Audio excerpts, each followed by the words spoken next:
Hello, Sophie. Hello, Rachel. How are you? Oh, good. I was going to say welcome to you and any of our listeners on another episode of Dear Rach and Soph. We just keep making them, don't we? Just keeps We happening. do. Well, as long as people have questions or we have issues that we would like to talk about to each Mhm. other, then, Mhm. you know, we'll put them out there, I guess. And we do have a couple of questions today, actually. Yeah, So we will get to those in due we course. do. So those two questions, I guess, will form the majority of our chat, and who knows what kind of tangents we will go off on. Um, but what have you been doing since I last chatted to you? Well, on the day we're recording, it's Anzac Day. So I've been up since about 4:30 this morning because I went to the dawn Oh, you're service in typical. my local area, and I I go. felt guilty for not going to a dawn service. Feel guilty. It's a personal preference. It's not a compulsion. No one has to do it. So I do it No, because I do love it. mainly I do think reasons. it's beautiful and it's a special thing to go It to. is, yeah. It I'll is for get my me. act together this year. I can't remember the last time I didn't go to one, and so I suppose it's a default thing I do. But I also like to make Anzac biscuits, which I've also done, Yep. and I'm also proofreading Art Hour at the Duchess Hotel, and I feel so. I often talk about how it feels in the body. I often feel resistance to proofreading my own books because I'm sure you find this as well. I've just read the things so Oh many. yeah, I definitely do. I don't usually at proofread stage. I, as I think I've probably mentioned before, I prefer to do a full read at a different stage, and Mm, at proofread stage, I give it to someone else, like my mum, right. and then I just kind of go through her comments and yeah, and the proofreaders' comments. Although as we said, it's changed with Penguin in that they don't send the proofreaders' comments to me, so I think I did do a little bit more because I was scared, But yeah, no, I do get what you mean. I just by that stage, I'm like, uh, I'm over it. I've read Yeah. too many times. I think you're too close to it. I'm very critical of myself. I don't know. Have you ever reread any of your books after they have been No. finished? See, I have, but only because I've written sequels. Yeah. To them, and often those sequels have been, or like linked books have been far, like I haven't reread the other Bridget and I'm Mhm. writing Fred's story now. That was pretty recent though, so you Exactly. would admit it And to you. I've just got off the tour and talking about it and stuff, so I feel like it's pretty fresh in my mind, but I had to reread the whole Outback Bunyip Bay series when I wrote Outback Secrets because it had been a number of years since I'd written any. I didn't read it again before writing the one I've just done because I had that refresher. But I find it's very different reading your own work when you've literally just finished editing it and you've been close Mm. to it. Maybe you've sometimes it's maybe a month you haven't seen it or whatever while it's in the proofreader or whatever. That's a very different experience to picking up your book 5 years or even 10 years after Mm. you have written it. And that's always daunting, but find myself, and I'm trying to sound up, but I'm usually pleasantly surprised. My feelings when I finish a book and it's at proofread stage, I think, I don't know if this is good enough. This sounds all pedestrian. What is even the point of this book? Like, I think I'm too close to it to see to read it anywhere like a reader might read it. And Yeah. let's face it, that's what matters.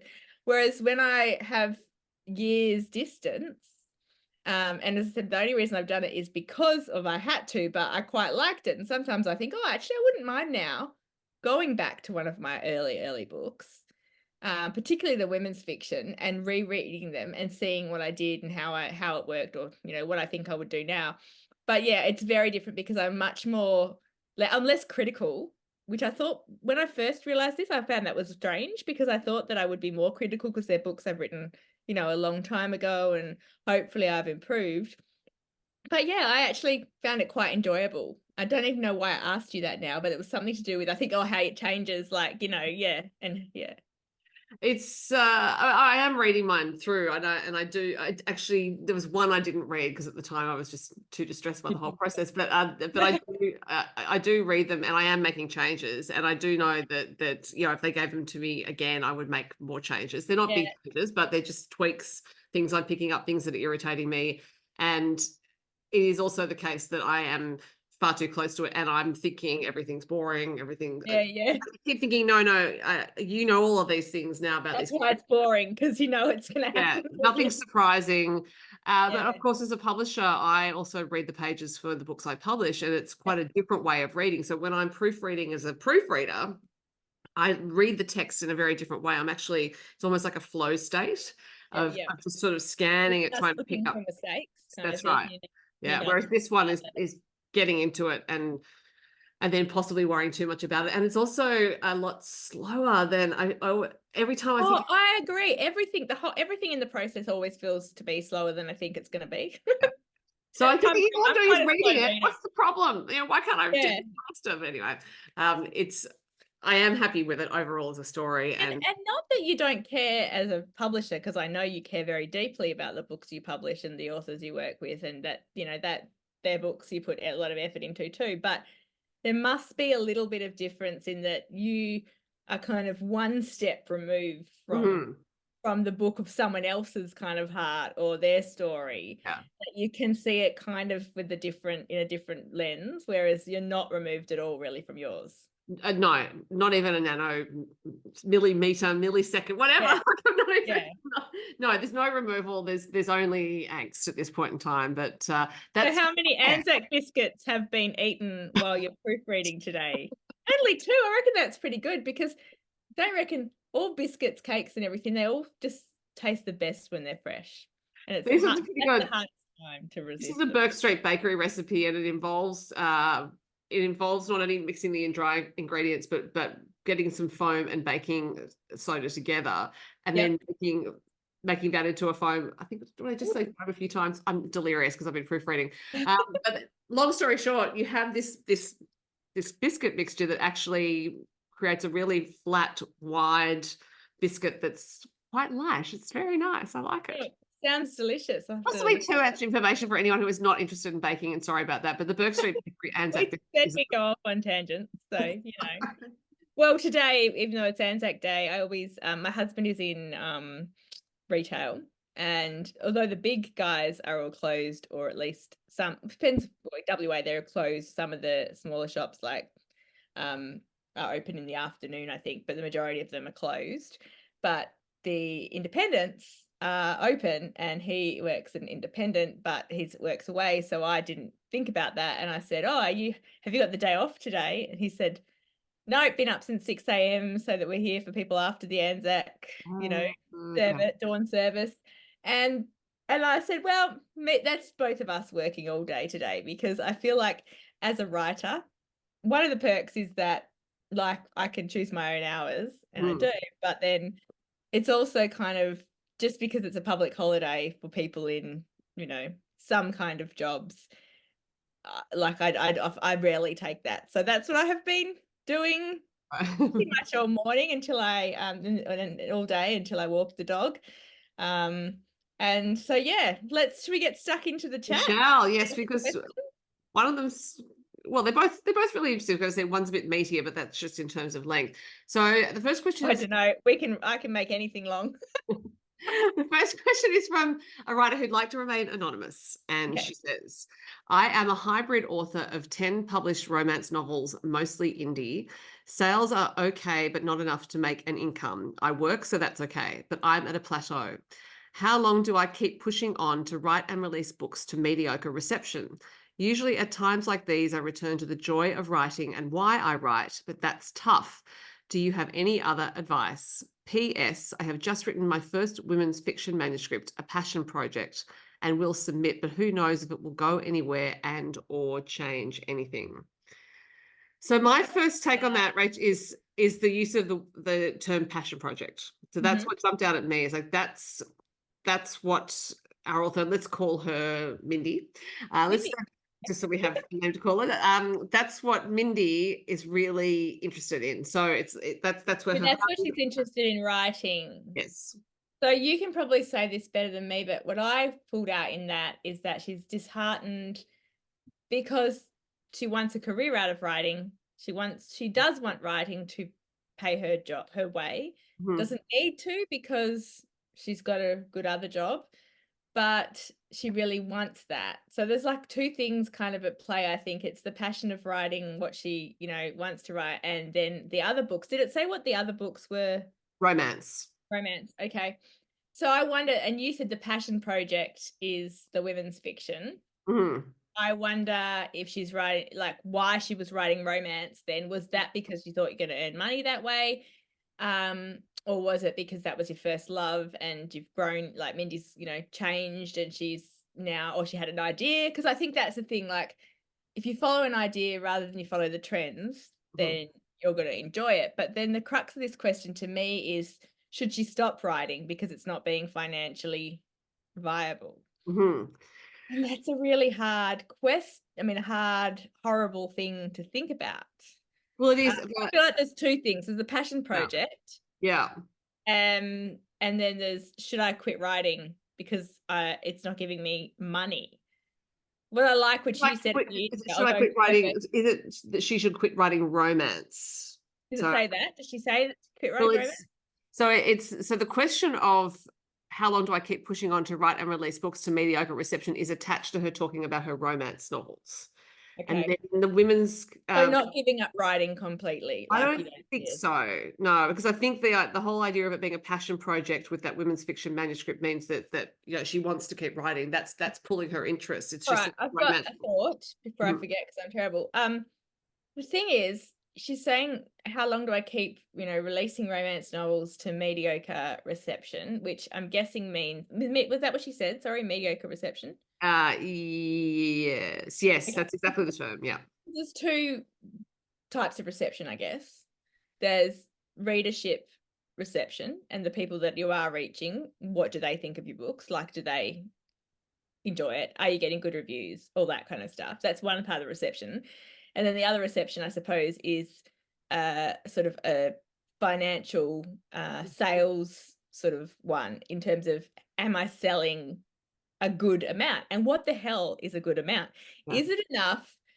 Like, is it that you want to be able to quit your job? That's kind of like, to mediocre response. So I'm thinking it's like, well, you're not earning enough money to make writing a living.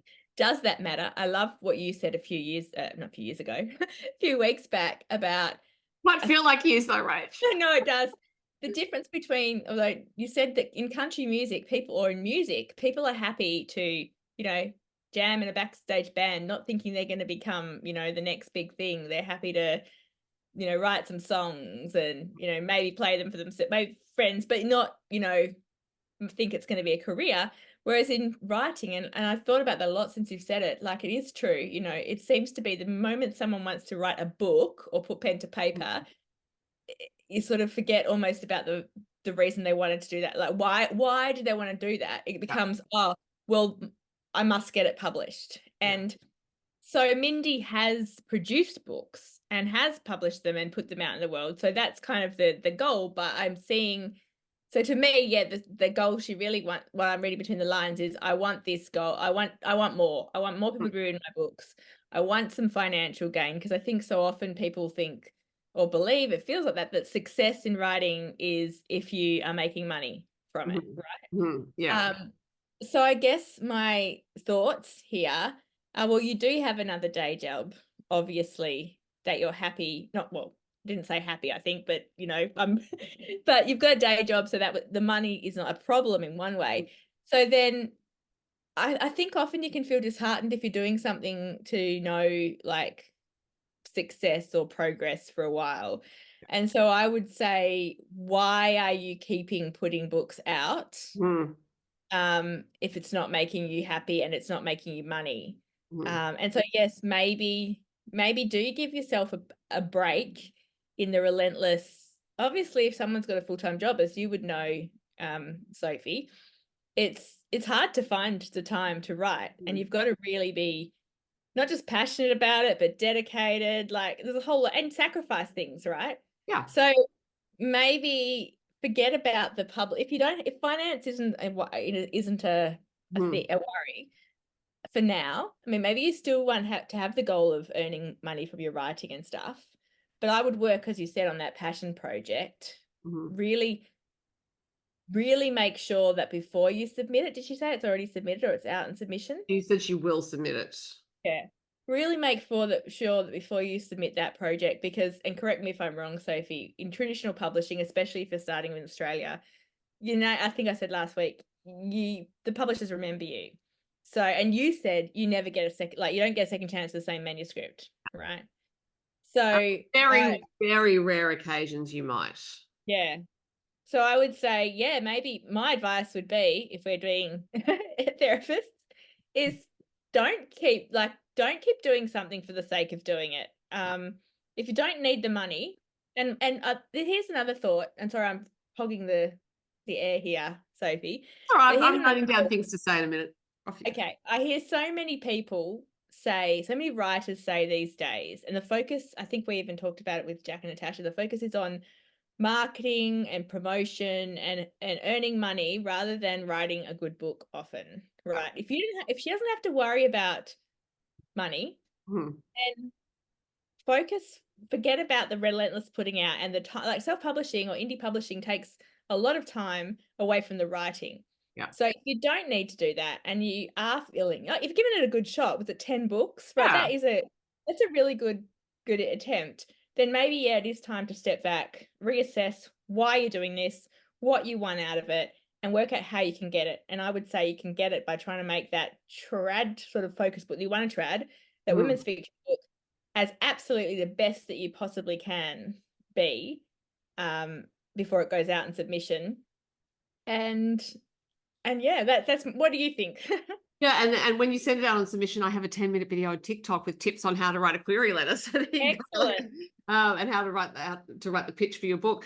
So I think the money question is a fundamental one for a lot of people, and partly I think it's bound up with perhaps other people in the writer's life, as well as the writer thinking that it's only worth doing if there's money coming in from it, or a certain amount of money coming in from it. So it may be that person's in a family situation where they're taking time away from other things, and it's been made clear to them that that time's only going to be considered worth it if they're making some money.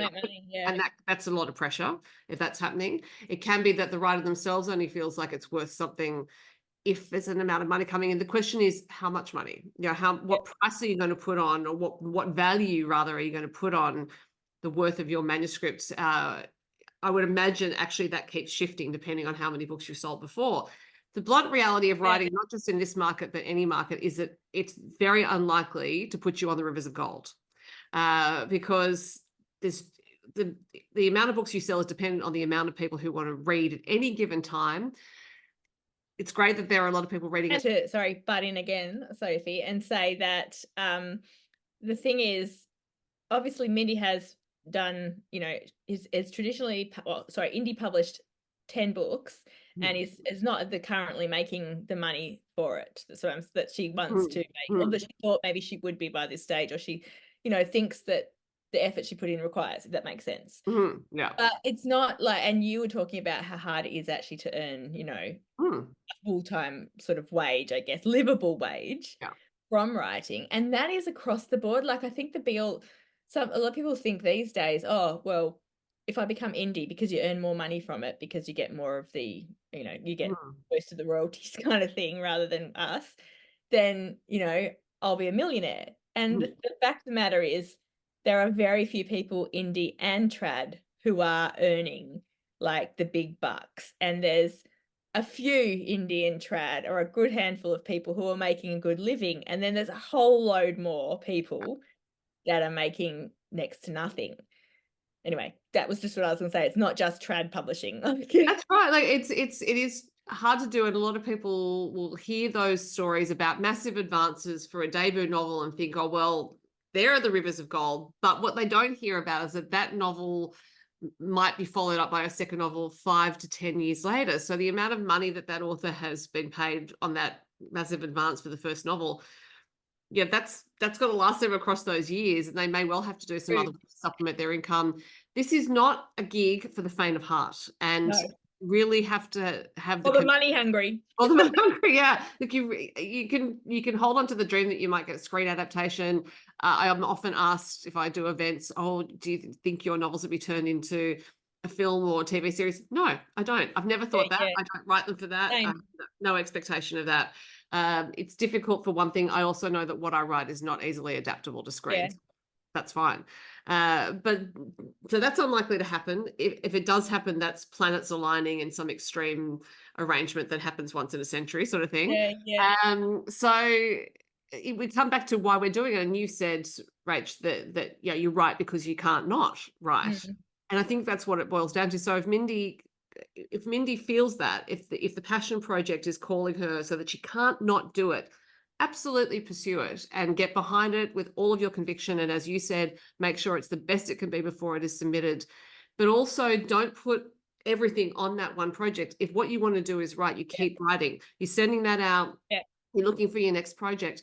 What I think can happen with any creative project, whether it's music or books or anything, is that when you start to load it up with the income earning label and responsibility, it changes quite a lot. And you've probably felt this as well. And it's like when I became a yoga teacher, and I was doing mostly that a few years ago, that really changed what the practice was for me, because suddenly like chefs too, people who love cooking and then they hate it once they become a chef. So it really loads it up with so many other things, and it can really change how you feel about writing. It can change what you write because you're thinking that you need to write certain sorts of stories. And obviously she's written 10 romance novels, which is amazing. Yes, and that's the other thing too. Yeah, it's amazing. Most people won't ever. It's amazing. They want to write a book and they won't. So yeah, fabulous. I think sometimes we also have to look back. Like I think you're right.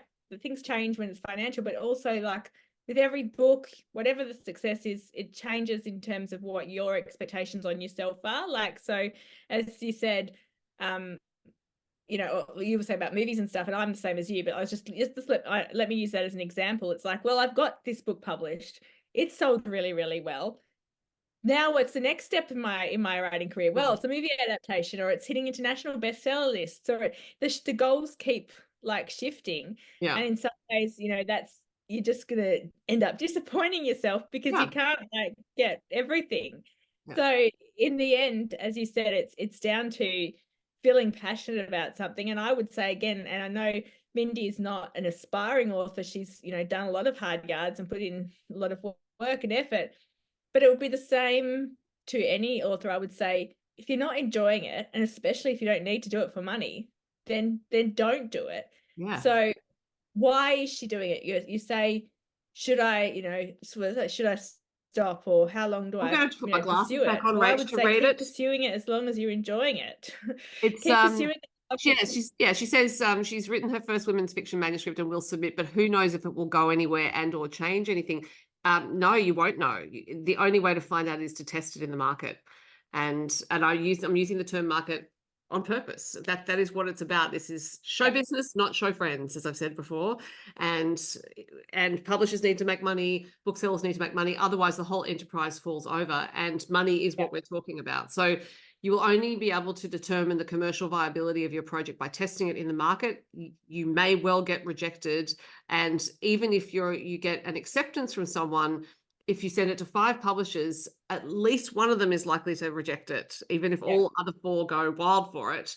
So that's just part and parcel of it. It's because the people who are responding to the material are bringing all sorts of things to that assessment that you won't ever know about, but it involves what their publishing company is looking for at that point in time, what they are personally looking for at that point in time, what they think the market is looking for at this point in time. So I really think what we've talked about, which is what Mindy's goal is here, how she defines success. If I think about what my own goals are as a writer, one thing has always been true, and that is that I want to write meaningful entertainment for readers. That's never changed.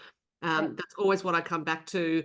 And for me, the mission is always what's mattered. And that is the mission. It's like, I am attempting to tell stories to people so that they are entertained, so that there's some meaning in them. And that's it. If they take more from it than that, beautiful. If they take less from that, okay, then maybe I'm not the writer for them, or maybe that book didn't suit them as much. I won't tend to find that out because they won't tell me. But I'm doing the best I can every single time.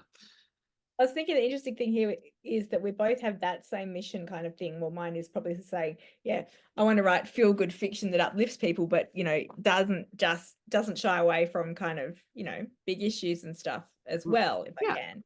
Exactly the same, just a different way of putting it. Yet we've got different expectations on the actual book once it's done at that stage, because mine has to provide, this is what, like, mine has to be, it's my sole income. Yeah. So whereas you are in the same position as Mindy, because you do have a job like she does that, you know, is earning you your main income, and whether you, how much, you know, I'm not going to get into asking you how much you earn from your job or your, you know, side hustle, if we call it, let's call the writing the side hustle.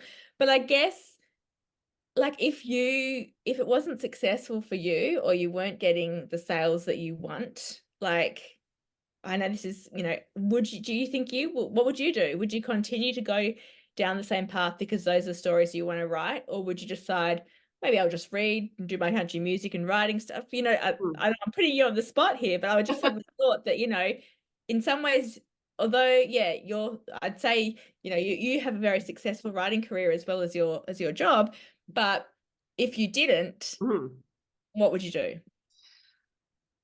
I would keep writing for sure, and I know that because I've been writing about country music for years with absolutely no income coming from that. Yeah. And so obviously, the mission matters there for me as well. So I think if these novels didn't find a readership anymore, then I would talk to the publisher about that and say, do we think I should shift genres? What would go on? Yeah. If it all just went away, then I would probably keep writing things for my own entertainment. I just wouldn't send them out anywhere. But that's me. So that's, for me, it's all part of a bigger project in terms of Australian storytelling, actually, and music is folded into that. It's part of, I think I've said this before, but it's part of how I feel about being a yoga practitioner and teacher in the world.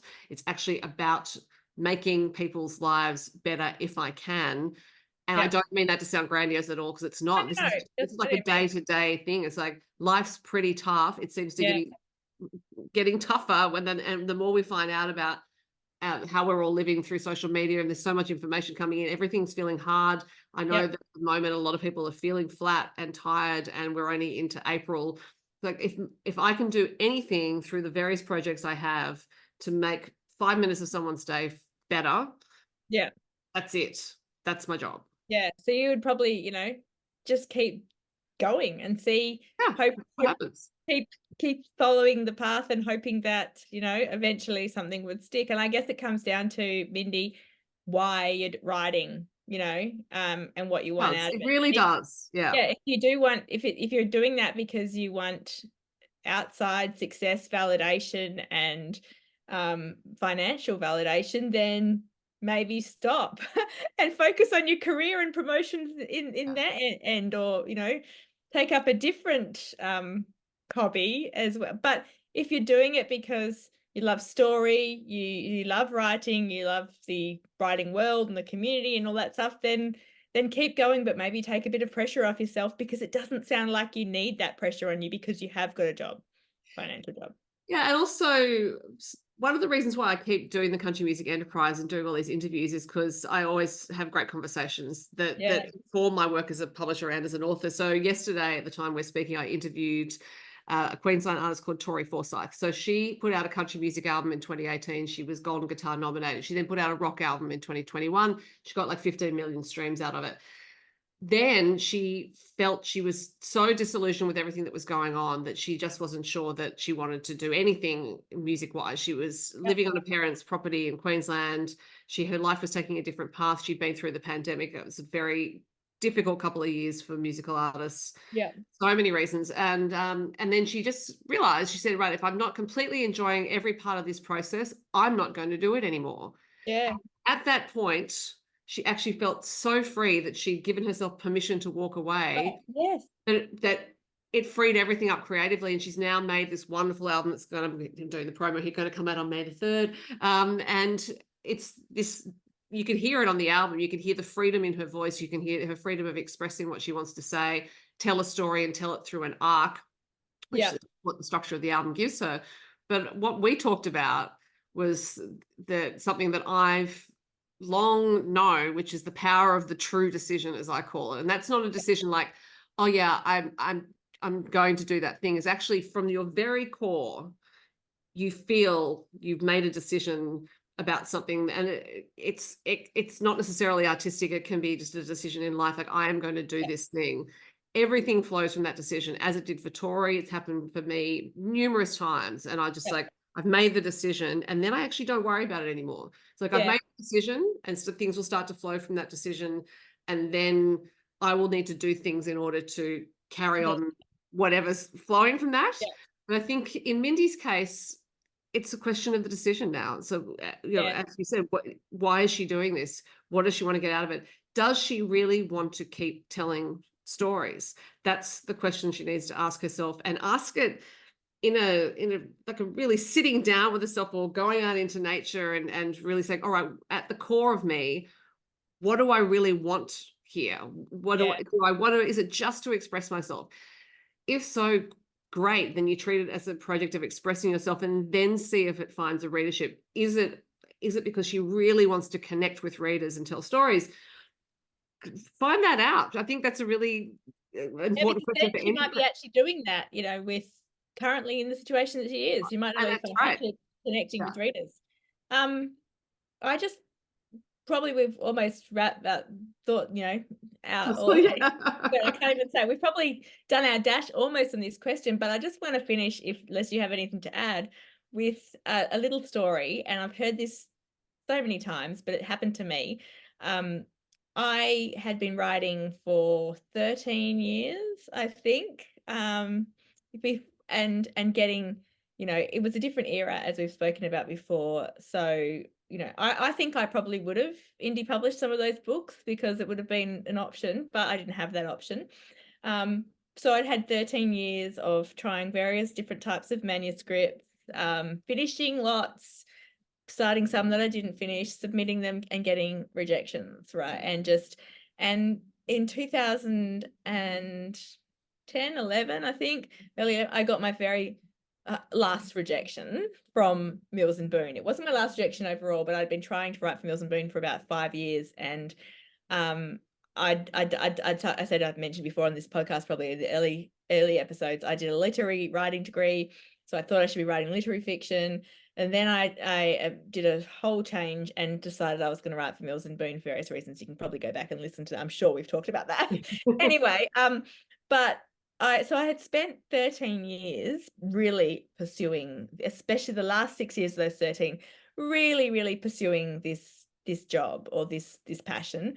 I didn't relax hardly ever, because I had limited time, because I had 3 little kids. And so any time that I did have was thrown into the writing, and it had become a bit of a chore, but I had sort of put it out there. And I think you said about other people's expectations and stuff. And I think I probably had that. I had really supportive husband and mum who took the kids and stuff, but they were probably also starting to go, well, I wouldn't mind having a hobby, like that. You've got this, Craig's probably thinking, well, you've got this hobby that takes you, 3 hours each day on the weekend, while I'm like playing Lego after a week of work with the kids, kind of thing. Maybe I would like a hobby. And so it was like a hobby. It wasn't, and so I got to the stage of that final rejection. I was thinking, do I really want to do this? I don't know if I can keep going, or if it's worth keeping going. Like, I could literally write for another 13 years and not get to the goal of publication, which is what I thought, this is what I was wanting. And so I actually thought, I'm going to give it one last ditch attempt. I'm going to write a book of my heart. I'm going to not, try and write for Mills and Boon. I'm going to write a book. And this is maybe the passion project that Mindy is talking about. But I thought, I'm going to try, and it's hard, but I'm going to make a conscious effort to put ideas of publication, put ideas of doing this for my job, put ideas of anyone ever reading this out of my head. And I'm going to write a book that I kind of want to read. And that was my first real romance, Jilted. And I wrote a book about a theatrical society and the revival of that in a small country town, because I love living in small country communities. My minor is my drama. Drama is my minor. And I put my heart and soul into that, and I really tried hard not to think about where it was going, but just write for the sake of, story and enjoyment. That was the book that kickstarted my career, basically. And I think I hear so many people say that just when they were about to give up, round the corner was, what they were waiting for all along. And so I guess, maybe we've given conflicting advice, but part of me is like, if you can't give up, then don't lose hope. Focus on what is important in story and important in what you want to tell. And you never know what's around the corner. You don't. That is absolutely true. And Mindy, if you have any follow-up questions, you have our email address. You can let me Hope know. we've been helpful, and much love to you. And we do. And our other question is from Ike Levick. And I think this is a related question. That's why we put them together. So the question is, I'm struggling to envisage the end of my book and don't know how to progress beyond halfway. What tips would you suggest? Now, the first tip I'm going to suggest, I'm launching right in, is perhaps a blunt one, and that is get out of your own way. Because you can really overthink these things and start thinking that you need to send it in a certain direction, or what would the best direction be for the story to go, because she's saying she's stuck halfway. Is it because, Ika, you are thinking that you need to tie it up in a certain way, or it has to have an upbeat ending or a downbeat ending or whatever it is, and therefore you're not giving the story room to breathe, and you're also not, to use something I said from an earlier podcast, the river's always flowing, but you might be trying to dam it up. So at what point in the flowing of the river are you? And what do you need to do to get back into the flow of the river? Because it might be that you've stepped onto dry land and for whatever reason, and you just need to find a way to get back there. But the other consideration is whether this particular story is the right one to tell. Maybe you're blocked because it's actually not a story that fundamentally resonates with you. And if we think about what we've just talked about in terms of just writing from the heart and writing the story you really want to tell, only Ika knows if that's what's going on with her story. But if it's a story that you really want to tell and you just can't find a way to get to the end of it, then the third thing to think about is whether you actually need to start it again and actually look at the story, the overall story, and think, am I telling it in the right way to convey it to the reader? Maybe again, I'm putting some blocks in its path. Maybe I'm in my own way here. Maybe I'm overthinking it. Only she knows, because I don't know what the storyline is. But there you go. I've just launched in there, Rach, with some. No, that's so much. You? Very, very good advice, and I'm going to continue on a couple of those tangents. One of them, as you said, getting in your own way, which to me, one sort of example of that is being scared. And so much of writing is about fear, or so much of not writing is about fear. So much of what's stopping us from doing it, I deal with it constantly, in that, what if I write is not good enough? What if my middle sucks? And what if the ending is crap? And what if no one wants it? And what if this is the one that gets rejected? It's like, well, that none of that's going to happen if I don't actually write it. So the fear of finishing, I think, is like, you can't fail if you don't finish, kind of, if that makes sense. And how comforting is that, right? Like that kind of comfort. If I don't finish, then I'm just sort of sitting here. I'll never know, but then I won't have to face the consequences. Yeah. So that's like one aspect, and I would recommend reading Elizabeth Gilbert's Big Magic, which I'm rereading at the moment here, which one of the sections in this book is called Courage, the first section. And it's about, the courage that you need to live a creative life. And in this example, we're talking about writing. But then that's sort of the more airy-fairy kind of big picture, thing, which is very important. But I would say the other thing is similar to what you said about is it the right story or whatever. But if I'm stuck in the middle of a book, and I get stuck, somewhere at least once or twice in each book, it's usually like one of two things. The characters are not well developed enough, or I don't know them well enough, or the premise is not strong enough on its own to carry what I have, to carry a whole book, a whole plot. And so I need to go back and sort of really dig deep to see whether I need to add in a few layers. There's those kind of things. So sometimes it's because, it's just not working. There's not enough there, and you need to think deeper about your story. I find that they're the two things. It's fear of not being good enough, and fear of writing something that is going to be rejected and terrible. And the other side is just not knowing my characters well enough, and not having given myself enough thinking time, in that, even though I'm not a plotter, I can't work that way and outline it completely, but I do need to know, sort of, really know my characters, as much as I can. And I don't always find it at the beginning, but I can go so far before I get stuck. And then I have to go back and go, well, what do I need to learn more about them, or what do I do, or how they're reacting. And one of the things actually, so you can go for a walk or whatever and try work out, brainstorm with friends, read some other books and see how they handle the middle. I did an interview with Brenda Novak recently on Rights for Women, and she said, I've got it on my wall now, just make something happen, right? So throw some drama in the middle. Maybe that's a time where you can, delve into an earlier subplot or something that you haven't, really pulled out yet, kind of thing. And then I was listening to Emily Henry on Instagram yesterday, and she'd been answering a whole load of just reader questions, and someone said, do you just like write even if you don't have inspiration, or what? Oh no, the question was similar. What do you do when you get stuck, when you don't know what happens next? And I think that's is it Ike? Is it Ike? I think that's her question in a way. Yeah, what do I do when I'm stuck and I don't know what happens next? And so, you can go back to those basics and stuff. But if you really, nothing's coming, like literally you just don't know, and you're not knowing how to develop your characters or whatever, then what Emily Henry says is she'll send her characters to the grocery store, or, just something really mundane, and she just starts writing.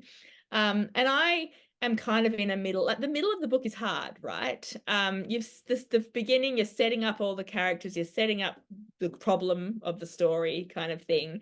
And the end, you've got to wrap everything kind of up. And then just before the end, you've usually got some sort of, big drama that gives you stuff to write about.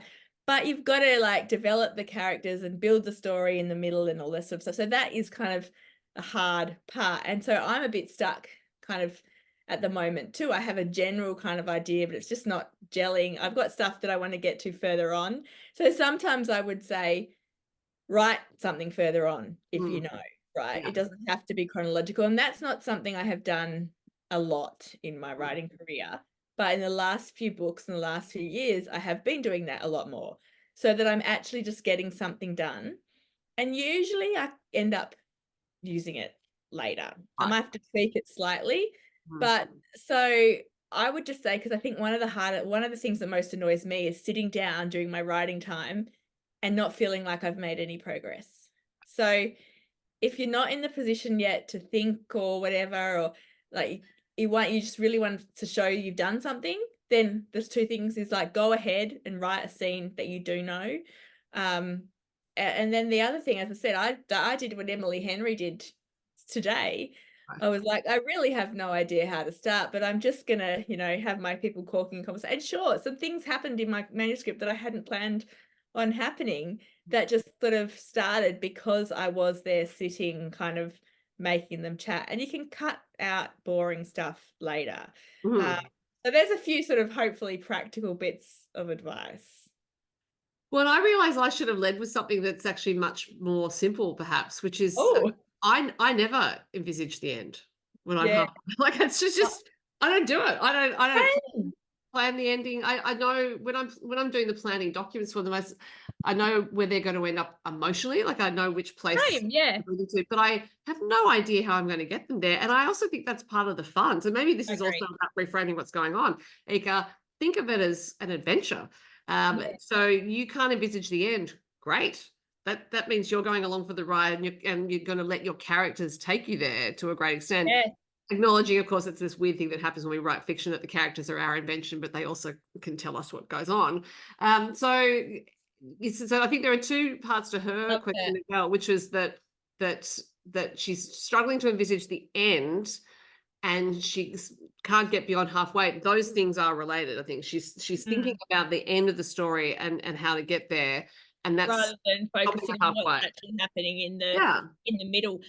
There's a couple of things that I thought about when you were saying there. So Sarah McLean, I may have mentioned this earlier as well, sorry, in a podcast. I heard her a few years ago. She's a historical fiction author, and she said that whenever you're stuck, or whenever you think about the end and you're worried about something that's coming up, and this, like, unless it's actually what you're doing, like the scene that you're writing this current, time, it's not your problem now. It's a problem for future you. And I think that in life too, as well, you know. But that whole problem for future you is so true, because what I find is often the problems that I'm worrying, or things that I'm thinking might not work, by the time I get there, that's not a problem, because the story has changed, or Yeah, and it does beforehand change so much. has fixed it, so it's not a worry. So the other thing, like, because I think your idea of, yeah, don't necessarily worry about the end, don't envisage it, because I'm like you, I have kind of an emotional, like, I don't know how they're going to get to necessarily, or how it's going to pan out, but I have a vague idea of obviously what needs to kind of happen. But I think there, I feel like maybe she's feeling that she has to be a plotter. Right. And there is so much writing Well advice out picked up, there. Rach. I think you've hit that nail on the head there. She thinks she has to plot it out to the end. Yeah. Yeah. And there are so many people that I've been to courses where they've said, look, if you don't plot a book, you can't write. You know, Oh, that's and as Nora Roberts fire. said, anyone tells you how to write a book, or how not, you know, they're a lying bitch, basically, because there's only one way to write a book. They're a lying bitch. And I love that. But I think that's a thing. Maybe give you permission, that you gave me that idea, because you said, you know, like, have fun and enjoy it, kind of thing. And there is an element of magic to letting go and not having that sort of structure right before you. And some people work really well with the structure and write amazing books, but a lot of writers write amazing books with no idea of Absolutely. what. Yeah. And so I think maybe I'm reading between the lines here, but I feel like maybe you're thinking, I should be plotting a book, I should know what's going to happen. And so many people will tell you that you should. A lot of the structural craft books, you know, you have to know this is going to happen at this stage, and you must hit this beat and that. I think real storytellers know that organically, and that if you write and trust yourself, because you've read so many books, and that it will come. And you can always retrofit things if it's not there in the first place. So yeah, that's my tip. So, Don't think you have to be a plotter. yeah, because as I'm fond of saying, you need to know your own nature. And writing a manuscript is a good way to find that out if you're not already sure, because it may be revealing to you that you're a pantser, not a plotter, or that you're a mix of the two, or that you're worrying unnecessarily about things because you're listening to other people's tips, or taking on expectations of how it should work out. So I'd say, Ika, here's your prescription. Work out your own nature. Try the Emily Henry method of just writing a scene as like a drought breaker, really. So just the grocery store. Put your characters at the grocery store and just see what happens to them, and treat it as a throwaway scene. Realize that because you haven't finished your first draft, that you will be revising this anyway. So it doesn't matter really how you're getting them to the end. You can't fix nothing. So you're going to have to get them to the end, and then you go back and see whether that's still working for you. If you want to try something else to get them there, do try to enjoy the process and let your characters take you by the hand and lead you, because they will. This is part of the magic that Rachel said. And yeah, just free yourself from expectations you're applying to yourself, any expectations you think might be coming from outside. Get to the end of that manuscript, then you'll have something to work with, and let us know how you go, because we're putting our faith in you. We think you can get to the end of that manuscript. I think that's what. Yeah, definitely. Have faith. That's the thing. Have faith in yourself. Have faith in the magic. Yeah, because honestly, I have never once worried about getting to the end. And maybe that's just because I've been doing this for a while. But I think even when I started, I didn't worry about having an ending for the story. I just thought, oh well, it'll get there somehow. But I also knew I could change it before anyone saw it.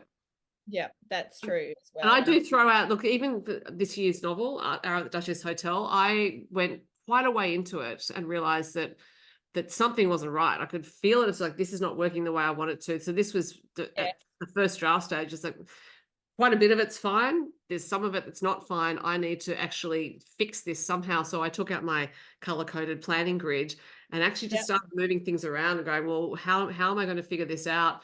And it wasn't because I was stuck halfway. It was more that I just knew things weren't working. So Ika, maybe that's something as well. If you may be stuck because you're not sure about what you've already written, and you may need to. That is so true. That's kind of what I meant about going back on the character and the premise. Like, and I did exactly the same with Outback Reunion. Like, I got maybe a third of the way in, and there's just a feeling in my gut. It wasn't working. It wasn't right. And I think you do start recognizing that more as you go, like you're recognizing what it is, the more books you've written, like rather than thinking, oh, it's just that I don't know what I'm doing or I don't know what the plot's thing, you're thinking, well, I'm just not there yet and I need to you know, fix it, which can be really hard work. You know, but it is that none of us get it right first time. Oh It can no. get very integrated, you know, and so good luck. But just keep at it. And also, look, if it's at all helpful, I often write a note to myself when I'm doing my list of things to do in a manuscript, and the top note is in capital letters, don't panic. Because Yeah. I can start to panic. That on my wall because, you know, panic, well, in some ways panicking is part of my process. But you know, I do think, yeah, to know that if you're panicking, there's a number of reasons why you could, and some of them are valid, but some of them are not.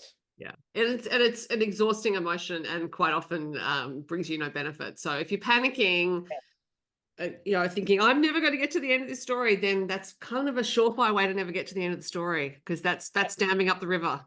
Panic. Yeah, that's so true. So let us know what happens. Yeah. And I think I'm going to check the time here. Look, Rach, we've been talking for a while. We may need to wrap it up. I told you we can make even the shortest questions long. Well, look, I was just going to say, I want to thank Mindy and Ika. I'm going to say Ika. Sorry, I've only ever seen your name on paper. I didn't know how to say it. Well, not on paper, on screen, on print, on Insta. But I think this is really useful for us too. Well, I'm speaking on your behalf, Sophie. So I thank you to the people who have sent us questions, because it really makes us think about our process, and it really helps us with our writing as well. So thank you, and keep them coming, everyone. If you've got questions, we will try and answer them. Yes, we do have quite a few discussions planned, but we can always fit in questions around the discussions we already have planned, and drop other things in. We do have some others in the queue. I think I have to go back to the list and look, Rach. But what's ahead for you writing wise? You got any deadlines coming up? Well, just the end of June is rapidly coming, and so now I'm basically doing nothing much but writing my book until the end of June. I hit 35,000 words. I think I'm 35, no, but 36,000 words now. Every 1,000 counts. No, it sure does. But, you know, I know that I write books anywhere from 100,000 to 130,000 words. So really there's still a long way to go, and I've got 2 months to do it in. So I'm trying to remember what you said, that it will get done, and just be kind to myself, and, you know, channel Emily Henry and Brenda Novak and keep going. Do you feel a certain amount of relief when you know you're past the halfway point of what your estimated total word count is? Like if you think it's going to be 100,000, once you pass 50, do you think, oh, okay, I've broken the back of it now? I think so, but then I'm usually wrong with how long it's going to be. So, but also I feel like I'm very word count focused, which I don't think necessarily is a good thing. But like I'm constantly checking how many words I've done, Okay. and so, you know, every 2,000 or every 10,000 particularly is like it does make me feel better. Even if I'm worried that what I've written is just two characters going to the grocery, well, in this case it was the hair salon, and I'm talking about not much, you know, so I just keep telling myself that I'm writing a first draft. You know, at the moment in particular, I'm worried a little bit about some of the secondary characters, that they're not really that I need for the plot.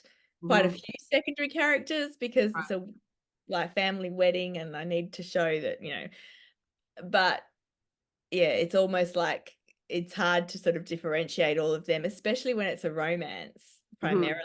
And so the main story is between these two. So yeah, I know I've got a few little issues, but I tell myself, well, developing secondary characters is definitely something that can happen once I know what the main story is. Absolutely. Yeah. And they're working for you, not the other way around. I think we do work for the main characters. Like I think they're in charge. Yeah, The secondary characters I love have to that work way for of us. putting it. We work for the main characters, the secondary characters work for us. I love it. That's great. It just came to me. I'm like, oh, okay, maybe that works. I don't I know. think you know what you're talking about sometimes. Well, we certainly hope we both know what we're talking about so that we can offer some advice. At the very least, I think it's reassuring. It's certainly reassuring for me, Rach, talking to you about things, because then I feel like I'm not so alone in the enterprise, because it is Same. a solo project, right? Even Yeah. if you are so involved with the writing community, with RWA, you're helping to run the conferences, all that sort of stuff, and you have your own readers retreat coming up, but it can still feel like an isolated activity. Oh, definitely. It's always good to speak to writers, especially in a similar like stage of the writing life and similar genre. So Well, we've had a great time chatting to each other. Ika, Mindy, we hope that we've answered your questions. Do let us know if not, and if you have a follow-up question, because we'll be happily address it. Rachel, I think we should leave it there. I think so too. Have a great week. See you next time. Bye.